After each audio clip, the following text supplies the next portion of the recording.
so we need to go somewhere else where it's a little cooler.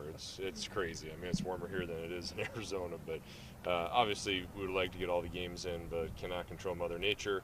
Looks like the weather will be really nice down there, so we're excited to get a full weekend in. How'd you guys spend Saturday and Sunday down there? We did a little mental training on Saturday, did a little hitting in the cages. Sunday was pretty much just wait around, go to the mall, hang out with a lot of people, and wait for the plane. So, we tried to make the most of it.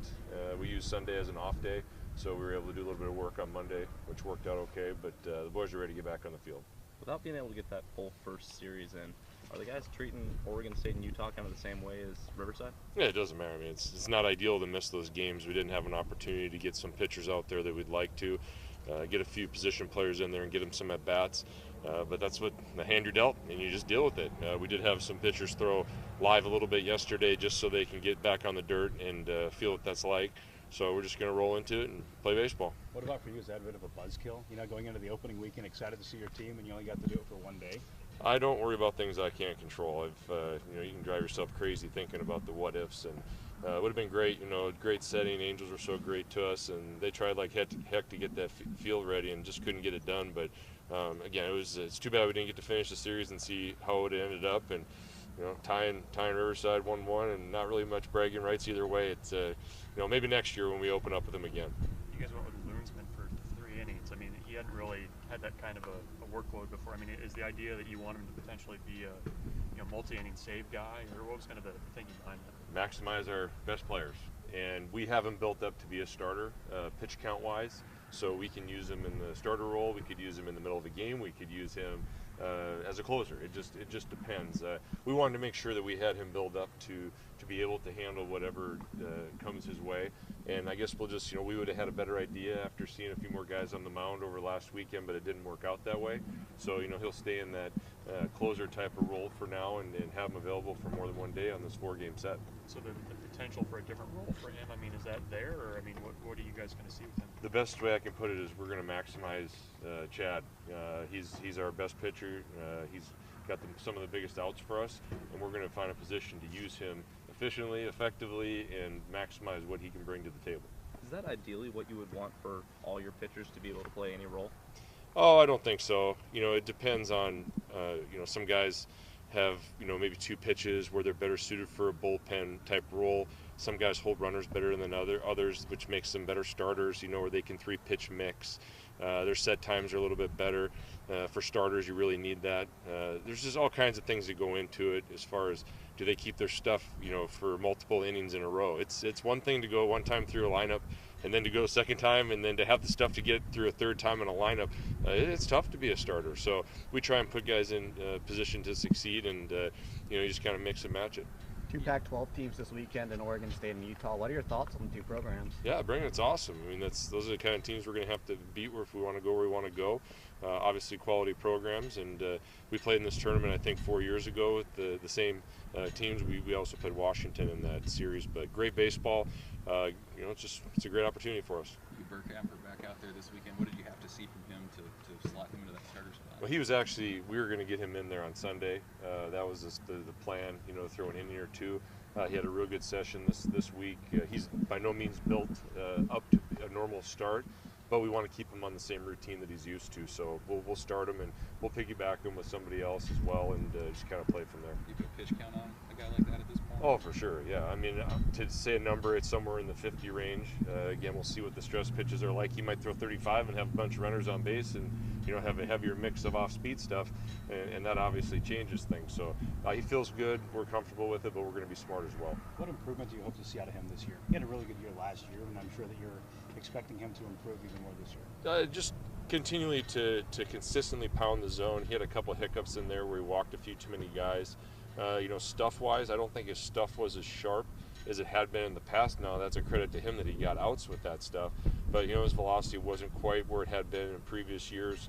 But he did pitch well. And, this year we'd like to see him get to where his stuff can be and be a little more efficient in the strike zone. He's always done a pretty good job executing his breaking ball when he needs to. Changeup was hit or miss last year, but when he's on with all 3 pitches, he can be very tough. So just kind of limit the free passes and just continue to keep his stuff. He's put the work in. I mean, he's in position to succeed, and now we just got to build his pitch count up smartly.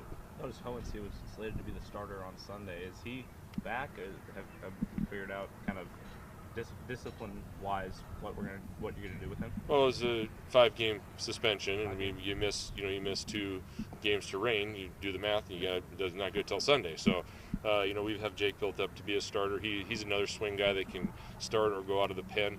We'll just, for him right now, early on, coming off of Tommy John last season, 1 time a week is just like Nate Fisher, the same type of thing. Jake's probably built up more pitch count wise than Fisher is. So we'll see how he handles it on Sunday. What's he throwing right now? Speed-wise? Fastball, changeup, and a breaking ball. We'll see what comes out of his hand. It's coming out nice. He's throwing strikes, mixing his pitches. As far as what his stuff is, we'll see. You got a number of younger guys in the games that you did play. Hagee and Tolson and Roscom. How do they kind of handle things? And first time out and speed of the game type stuff. Apparently Hagee didn't have any problem with it. Right. He was doing just fine. But I thought Tillotson came out real well and threw strikes. He had a few clean innings there. His off-speed stuff wasn't super sharp, but he's it was good to see him handle those emotions early on. Roscom, I think, was moving a million miles an hour, but that's great. He got his swings off. I thought he was aggressive. That was good. So it's just again, we didn't get everybody in there we wanted to, but you'll see some more new faces tomorrow, and we'll hopefully get some other guys in there throughout the weekend. Was Hagee, was his performance a surprise at all, or had he kind of been doing that in the fall as well? He's pretty much been doing that since he got here. It's one of those guys.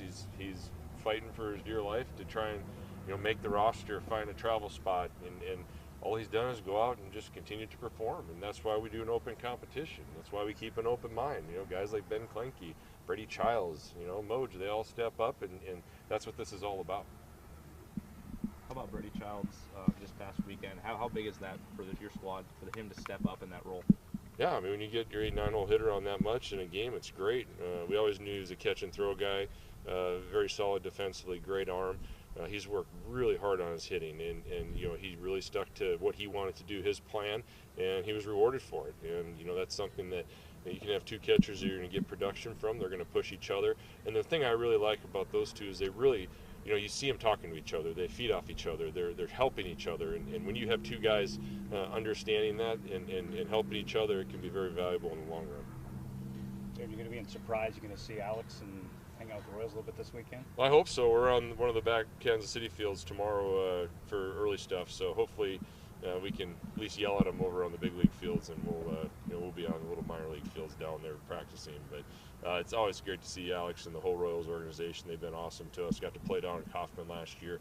So just a lot of great quality people. Very similar to the Angels organization. Very family oriented, and it's just we're excited to be with them. You going to give Alex any pointers on how to play center field? Well, apparently, looking at him, I don't want to say anything to him, as large as he is. Goodness sakes, the guy, he obviously put some work in. Didn't get to see much of him this year, this winter. He was down in Kansas City most of the time, but he can play anywhere, and I'm just excited to get to see him.